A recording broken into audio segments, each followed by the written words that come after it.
Hello guys, आज की हमारी वीडियो का विषय है ट्रांसफार्मर के प्रकार। दोस्तों, पिछली वीडियो में हमने ट्रांसफार्मर के वर्किंग प्रिंसिपल के बारे में बताया है। अगर वो वीडियो आपने नहीं देखी है तो लिंक डिस्क्रिप्शन में दिया गया है, प्लीज़ जाके देख लेना।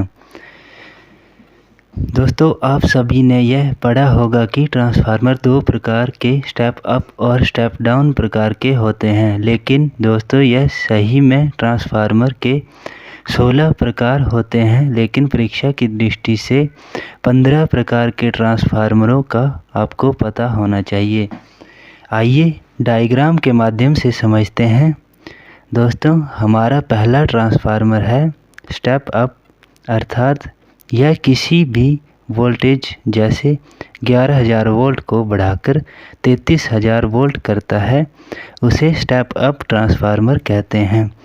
हमारा दूसरा ट्रांसफार्मर है स्टेप डाउन। यह ट्रांसफार्मर वोल्टेज को कम करता है, जैसे 11,000 वोल्ट से आपको 415 वोल्ट तक प्रदान करता है। यह वितरण प्रणाली में इस्तेमाल किया जाता है।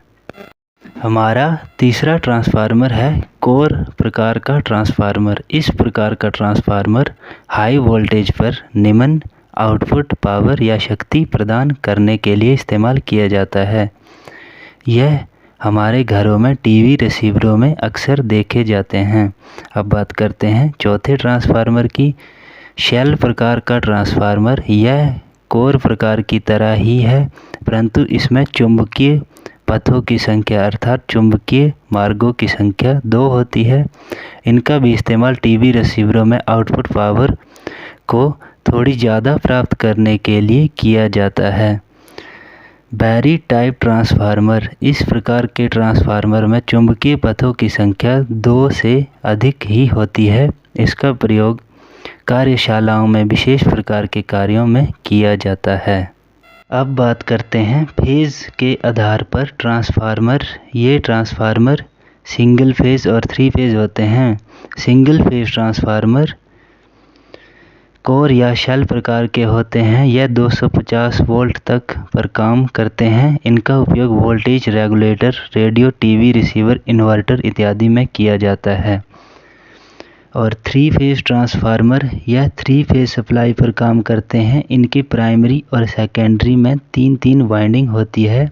इनका उपयोग पारेषण तथा वितरण लाइनों में वोल्टेज स्टेप अप और स्टेप डाउन करने के लिए किया जाता है। अब बात हमारे 8वें ट्रांसफार्मर की, तो ये कूलिंग के आधार पर होते हैं, क्योंकि हमारा ट्रांसफार्मर एक स्थिर डिवाइस होता है। इसमें वाइंडिंग शॉर्ट सर्किट होने का खतरा रहता है, इसलिए कूलिंग अवश्य होती है।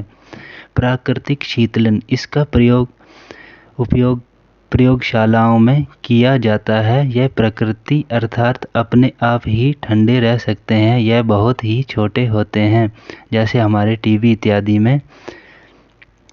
ऑयल कूलिंग, तेल शीतलन। इस प्रकार के ट्रांसफार्मर 2 MVA मेगावोल्ट एम्पियर तक पारेषण लाइनों में इस्तेमाल में लाए जाते हैं। पारेषण लाइनें वो लाइनें होती है जिसके द्वारा विद्युत को पावर स्टेशन से हमारे घरों तक पहुंचाया जाता है। अब बात करते हैं जल शीतलन ट्रांसफार्मर। इनका उपयोग 500 kVA किलोवोल्ट एम्पियर तक की लाइनों में किया जाता है और उत्पादन तथा वितरण व्यवस्था में इस्तेमाल होता है। हमारा अगला ट्रांसफार्मर है ऑटो ट्रांसफार्मर। दोस्तों, यह नाम तो आपने ज़रूर सुना होगा। इसमें एक ही वाइंडिंग होती है। यह आकार में छोटा व कम लागत का होता है। इसका इस्तेमाल प्रयोगशालाओं में वोल्टता स्थिर रखने के लिए, डिस्ट्रीब्यूशन लाइनों में घटी हुई वोल्टेज को बढ़ाने के लिए बूस्टर ट्रांसफार्मर की तरह प्रयोग किया जाता है। अब बात करेंगे इंस्ट्रूमेंट ट्रांसफार्मरों के बारे में। इंस्ट्रूमेंट ट्रांसफार्मरों में CT और PT। CT का मतलब करंट ट्रांसफार्मर, अर्थात यह करंट ट्रांसफार्मर होता है जो वोल्टेज को स्टेप अप और करंट को स्टेप डाउन करता है। इसका करंट रेशो 0-5 एम्पियर तक होता है। इसका प्रयोग करंट मापने के लिए किया जाता है। दूसरा PT पोटेंशियल ट्रांसफार्मर। यह वोल्टेज स्टेप डाउन और करंट स्टेप अप प्रकार का छोटा मापक ट्रांसफार्मर होता है। इसका वोल्टेज मापक रेशो बटे 110 वोल्ट होता है। इसका प्रयोग वोल्टेज मापने के लिए किया जाता है। दोस्तों, हमारा 14वां ट्रांसफार्मर है पावर ट्रांसफार्मर। पावर ट्रांसफार्मरों का प्रयोग विद्युत उत्पादन स्टेशनों में किया जाता है। इसकी प्राइमरी वाइंडिंग स्टार संयोजन में और सेकेंडरी वाइंडिंग डेल्टा में संयोजित होती है।